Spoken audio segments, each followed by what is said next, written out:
Ça ne tombe pas très bien, on aurait davantage pensé que le champignon aurait été fêté au mois d'octobre ou au mois de septembre. On a mis le champignon au mois d'avril, etc., etc. On fête les outils agricoles, les bêtes domestiques. On fête les plantes, les fruits, les légumes. Et puis, les noms des mois sont censés épouser le cycle de la nature. Naturellement.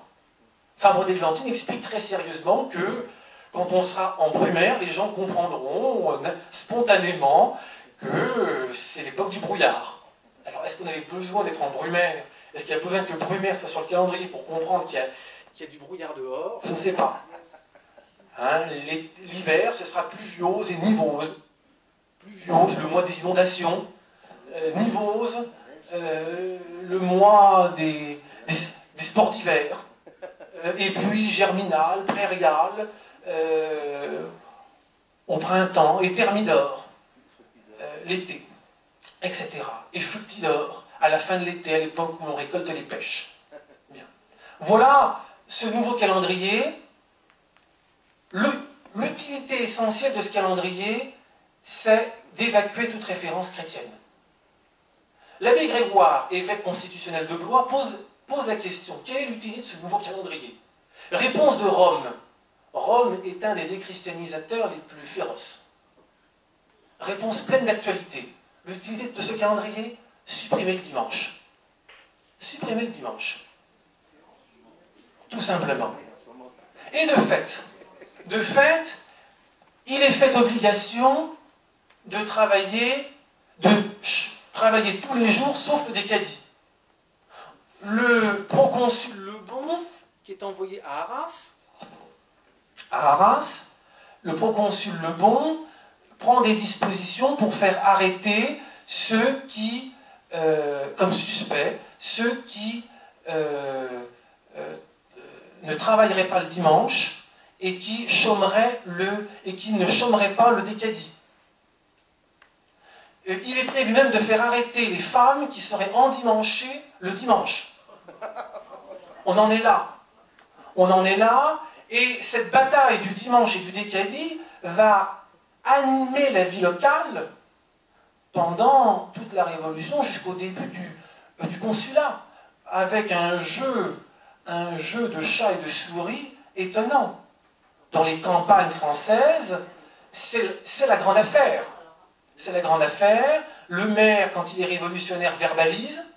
La garde nationale procède à des arrestations pour prononcer des amendes. Ça va pas plus loin, surtout après Thermidor, mais c'est le principe. Dans les provinces de l'Ouest, très catholiques, on prend beaucoup de soin à faire frire le poisson le vendredi et on rajoute des épices pour que ça sente le plus possible. Pour que le maire comprenne bien que le vendredi est bien sanctifié. Et puis on marque volontairement le repos du dimanche et on va ostensiblement au champ le décadi. Et dans les Mauges, où les bleus ne font pas les malins, pour dire les choses comme elles sont, ça va jusqu'au cas où le dimanche et le décadi tombent le même jour. Que faire quand le dimanche et le décadi coïncident? Ça arrive bien 5-6 fois dans l'année. Eh bien, dans les Mauges, dans ces cas-là, on met un point d'honneur à aller travailler, quoi que ce soit un dimanche, mais pour ne pas être soupçonné de chômer le décadi. Voilà jusqu'où a été poussé cet esprit de résistance locale à ces mesures révolutionnaires. Alors tout ça, évidemment, c'est pour l'anecdote, mais derrière, l'idée essentielle est celle-là, c'est la volonté de supprimer toute référence chrétienne dans le calendrier. Le calendrier révolutionnaire est au cœur de l'entreprise de déchristianisation. Et puis il y a la religion révolutionnaire, la religion de la patrie. Cette religion de la patrie, elle est déjà bien visible au cœur de la déchristianisation de novembre et de décembre 93. Lorsque certains prêtres vont rendre leur lettre de prêtrise, abjurer la prêtrise, et en grand nombre, pour le seul département de Maine-et-Loire, il y a eu 140 prêtres qui ont abjuré la prêtrise, dans un département où il y avait eu 75% de réfractaires. Donc les 140 sont à prendre sur le contingent des 25% de jureurs. C'est dire l'importance du mouvement. Que nous disent ces prêtres? Eh bien, citons un curé du Vexin. Je ne reconnais d'autres évangiles que les droits de l'homme et la Constitution, d'autres divinités que la République. Voilà ce qui est au cœur de cette religion civile. Diviniser la République, diviniser la patrie, qui aura ses temples et ses autels, diviniser l'État, et faire de la Constitution, faire des droits de l'homme, des dogmes, la sainteté du contrat social et des lois, voilà des dogmes positifs enseignés aux sourds. À la même époque, l'un des chefs des hébertistes, grand déchristianisateur, le baron Glutz, qui quelques années plus tôt avait conduit à l'Assemblée constituante une délégation du genre humain, en tant qu'ambassadeur du genre humain, pour déclarer la paix du genre humain à la nouvelle révolution, et en retour la révolution avait d'ailleurs déclaré la paix au monde. On a vu ce que ça a donné. Donc le baron Glutz se proclame ennemi personnel de Jésus-Christ. Ennemi personnel de Jésus-Christ. Il ne va pas l'emporter au paradis, et même des ici-bas, puisque 3 mois plus tard, Robespierre l'a envoyé sur l'échafaud. Donc Robespierre avait parfois du bon sens. Et Robespierre, justement, Robespierre se démarque de ces hébertistes ultra-révolutionnaires qui veulent faire de l'athéisme une sorte de religion d'État, qui veulent une religion civile athée. Ils s'en démarquent parce qu'ils trouvent ça extrêmement dangereux. C'est pas avec l'athéisme qu'on va rendre les citoyens vertueux. Il faut qu'il y ait un être suprême, il faut que l'âme soit immortelle pour que les citoyens aient à l'esprit que l'être suprême récompensera les bons citoyens et punira les mauvais. Bref, après le tribunal révolutionnaire, il y a un autre tribunal révolutionnaire dans l'au-delà qui attend les mauvais citoyens. Bien.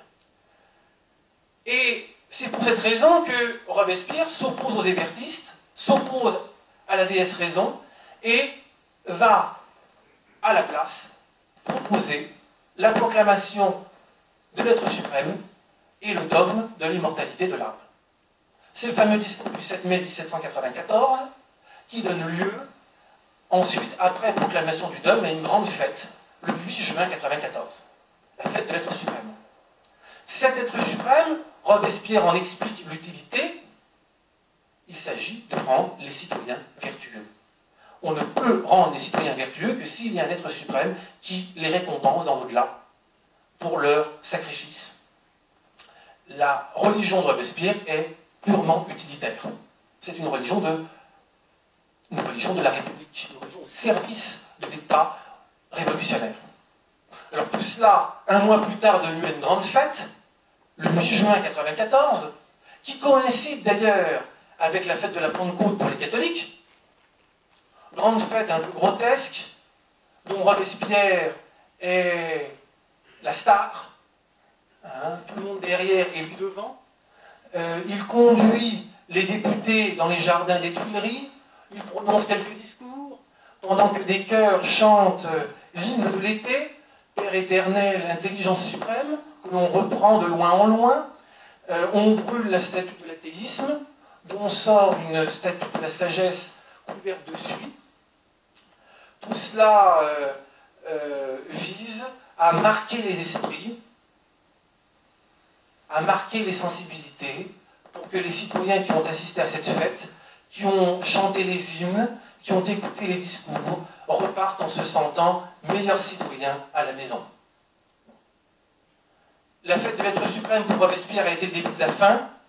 Au cours de la fête, au cours de laquelle il s'est un peu trop en avant, il a entendu les députés le dénoncer comme un tyran, lui promettre sa chute prochaine.